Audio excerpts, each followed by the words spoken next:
My husband made me cook for his whole family while pregnant. I finally snapped, and his parents called me immature. Everything really kicked off a few weeks back when I found out I was 4 weeks pregnant.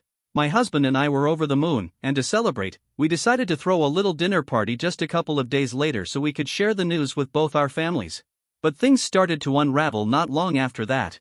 Members of his family began dropping by almost every other day, and without fail, he'd invite them to stay for dinner every single time. The thing is, we don't have a housekeeper or a personal chef. All the cooking falls on me, and that became a serious issue because I'm still working full-time. My maternity leave doesn't even begin until the 3rd trimester. Coming home from a full day at work and then being expected to entertain guests and cook for everyone he casually invites? It was way too much. I told him straight up that I couldn't keep doing it, but he just kept inviting them like I hadn't said a word. We've been together for 4 years, married for about a year and a half now. He's always been tight with his family, and I've never had a problem with that. But this? This was pushing it. His parents, his uncle's family, and his sister's family all live just a few blocks away from us, so it's super easy for them to swing by whenever they feel like it. Even before the pregnancy, they'd come over maybe 2 or 3 times a month, and yeah, I'd usually cook, but that was manageable back then. The visits weren't back to back, and we still had time to ourselves. But after the pregnancy announcement, it felt like we had a rotating door of family members stopping in. One day his parents would show up, a few days later it'd be his sister and her crew, and then maybe his uncle's family or some other relative. It was exhausting. I suddenly found myself cooking for groups of people way more often than I was used to. Then, a few days ago, I finally snapped. It was his sister, her husband, and their kids visiting that day. They were actually planning to leave before dinner, which I was relieved about, but then my husband started urging them to stay and eat with us. I wasn't even in the room, but I could clearly hear him pressuring them to stick around for dinner, and I could feel my anger bubbling up. I went into the living room, planning to quietly pull him aside and tell him this needed to stop.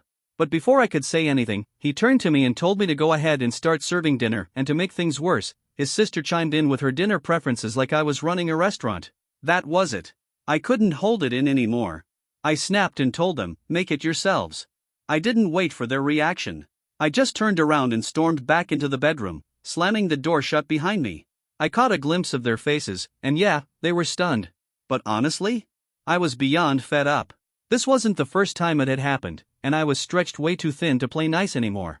At that point, I wasn't just mad at my husband for being so inconsiderate, I was frustrated with his family too. I mean, couldn't they at least have the decency to decline dinner once in a while instead of piling more work on me? A few minutes later, my husband came into our room to confront me about what had just happened. He looked pretty upset too, but I wasn't about to say sorry. I had already told him multiple times that I wasn't okay with his family constantly coming over and expecting to be fed like it was normal. It's not easy to come home tired, pregnant, dealing with work and morning sickness, and still be expected to cook full meals for a bunch of guests every other night. But all he seemed to care about was keeping up appearances for his family. I told him flat out if he came into the room to fight instead of apologize, then he might as well leave me alone because I wasn't in the mood. But he kept going. He said if I had a problem, I should have kept it between us instead of disrespecting his family in front of everyone. According to him, I'd embarrassed not just him, but also his sister and her husband, and now I owed them all an apology.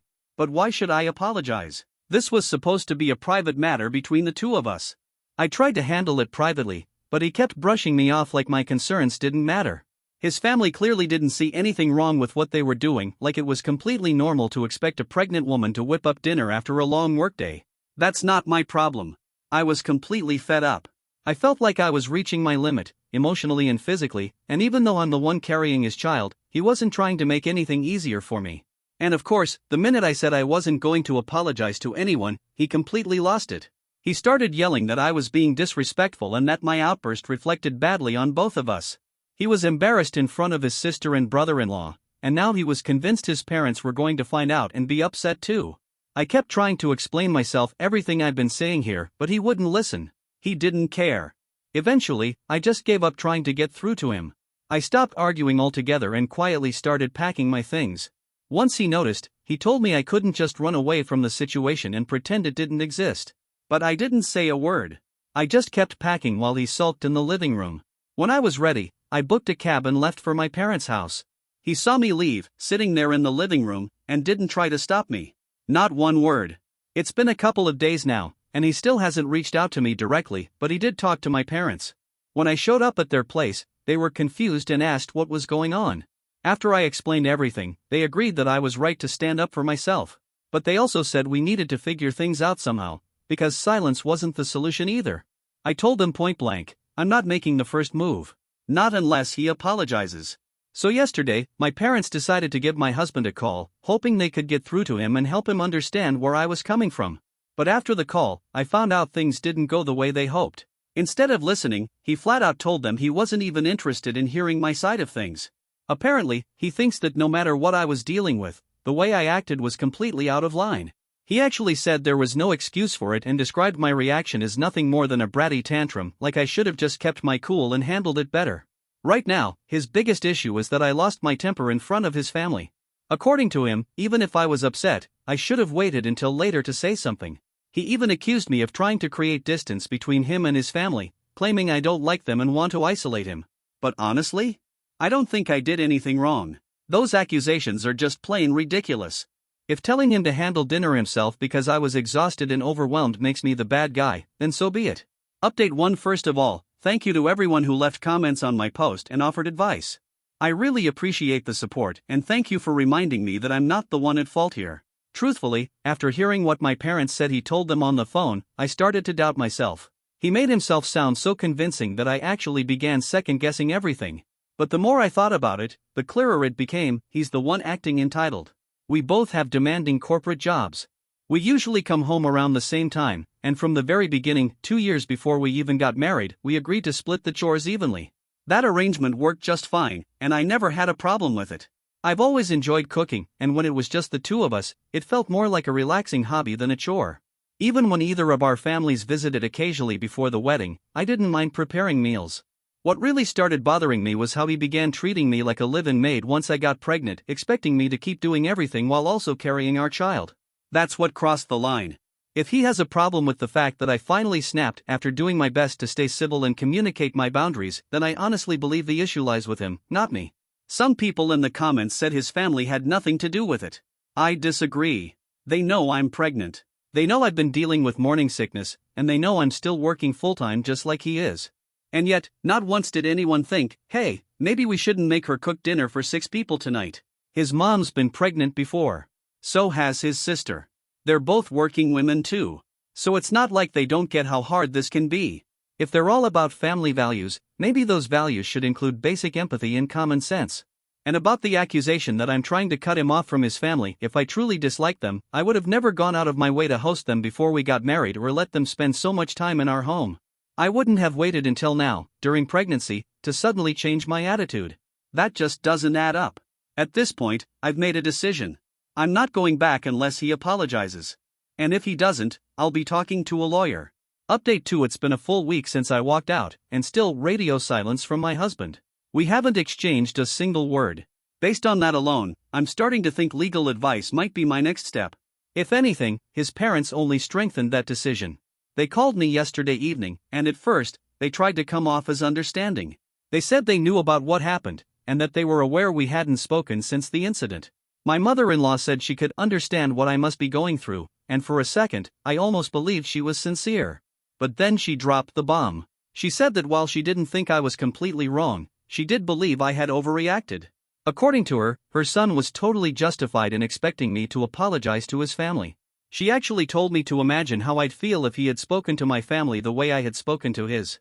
Then came the speech about how marriage takes work and how I needed to swallow my pride and go back to him for the sake of the marriage, and because these things aren't worth walking out over, especially since I'm pregnant. That annoyed me more than I can even describe. Everything she said to me, she should have been saying to her son. If she really understood what I was going through, then she would have realized that I had every right to lose my temper that night. If marriage is hard work, then why does the hard work only apply to me? Why isn't it fair for me to expect my husband to step up, especially when he's the one in the wrong? He hasn't called. He hasn't checked on me. I'm carrying his child, and he hasn't even reached out once. It's like he genuinely believes he can behave however he wants and I should just take it. And sadly, his parents seem to believe the same thing. What I can't figure out is, why isn't he expected to let this go? I told him, again and again, that constantly inviting people over was too much for me. And still, he kept doing it. I tried to explain all of this over the phone to my in-laws, thinking maybe they'd see reason. But that didn't happen. The moment I started laying out how exhausting everything had become, they cut me off and accused me of just making excuses for my behavior. They said I was being immature and selfish by staying with my parents and not going back home. And then they hit me with something that really got under my skin. They said the only reason they were calling at all was because I had involved my parents and manipulated them into calling my husband to pressure him into apologizing. I had to shut that down immediately. I didn't ask my parents to call him. They did that on their own, and they weren't even trying to force an apology, they just wanted him to stop ignoring me and talk things out like adults. And as they kept going on with their little speech, I finally cut in and told them they were wasting their breath on me, they should really be having this conversation with their son instead. I was just done. I didn't want to hear another word. That clearly struck a nerve with my mother-in-law, because she immediately got defensive and started calling me names. At that point, I hung up.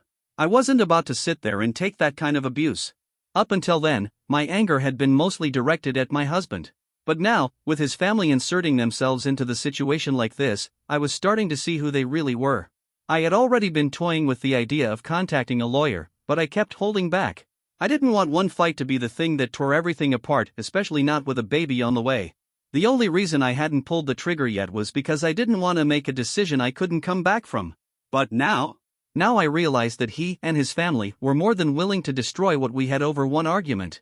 So why should I keep holding on? And honestly, if I was staying before because I was pregnant, then now I'm leaving for that exact same reason. I don't want to raise my child in an environment where I'm not respected or valued, and that's clearly the case here. So thanks to his family, I've finally made up my mind, I'm going to file for divorce. As far as custody goes, I don't plan on keeping the baby from him. I'm completely open to sharing parenting responsibilities.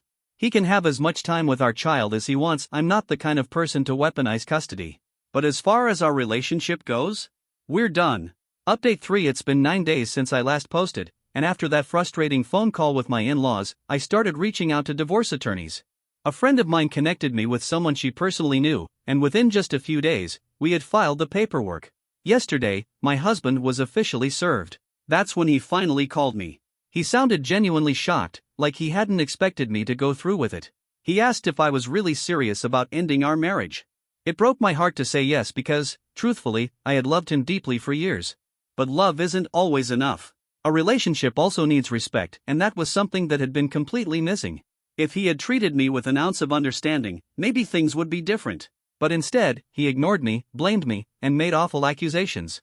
I told him straight up that if he had reached out before being served just once, I might have reconsidered. But he didn't. He chose silence. He thought ignoring me would somehow teach me a lesson or make me come crawling back. It didn't. It just made me feel more alone. I also told him how hard it had been watching him change since I got pregnant. He wasn't the man I fell in love with anymore. And after waiting so long, even after filing, I still hoped he'd reach out. But he only did once he realized I was actually serious about leaving. As I spoke, I felt my throat tighten. I hadn't spoken to him in so long, and here we were, talking about the end. I couldn't help but get emotional, it was such a heavy moment. But after everything I poured out, he didn't even try to fix things. He didn't apologize. He just asked if I was going to fight for full custody. When I said no, he hung up. No goodbye. Nothing.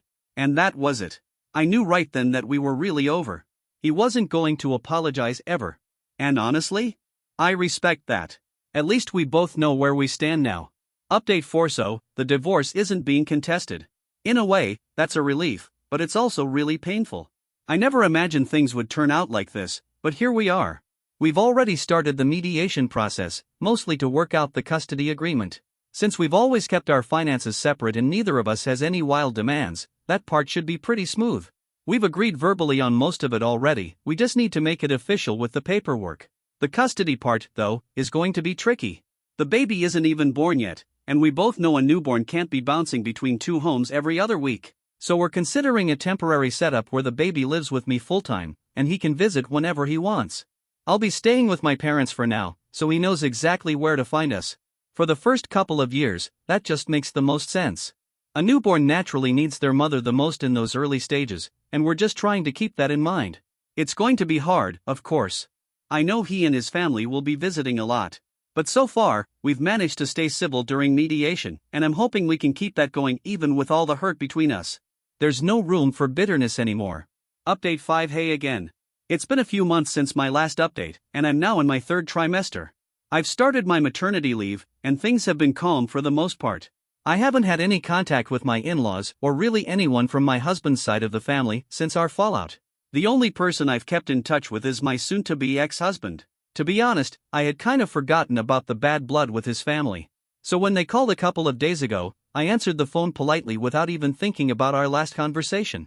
They seemed surprised I picked up, and only after a few seconds did it hit me our last talk had ended in a pretty ugly fight.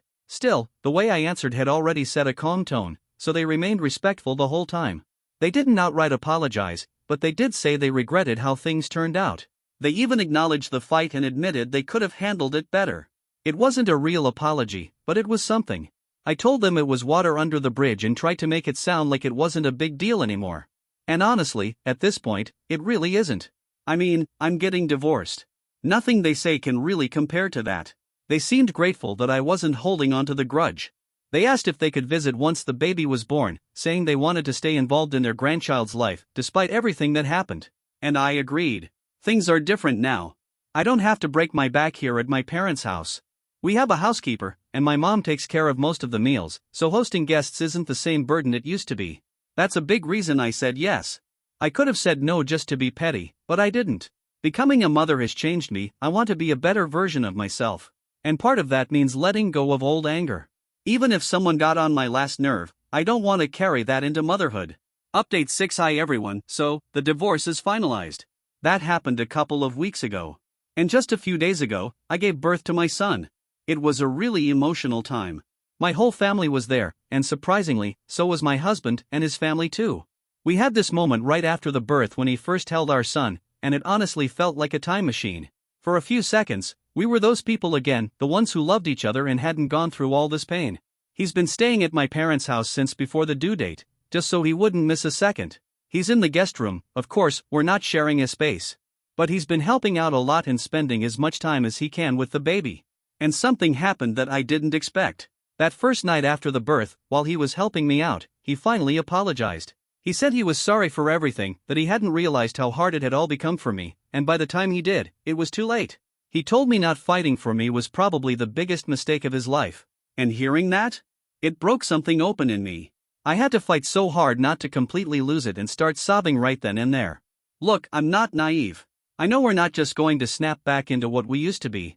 I'm not even sure we can. Right now, I'm focused on being a mom. But if there's even the slightest chance we can find our way back to each other, I think I'd like to take it. He's been really present and supportive so far.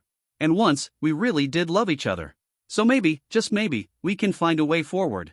But for now, I'm just soaking in the joy of being a mother.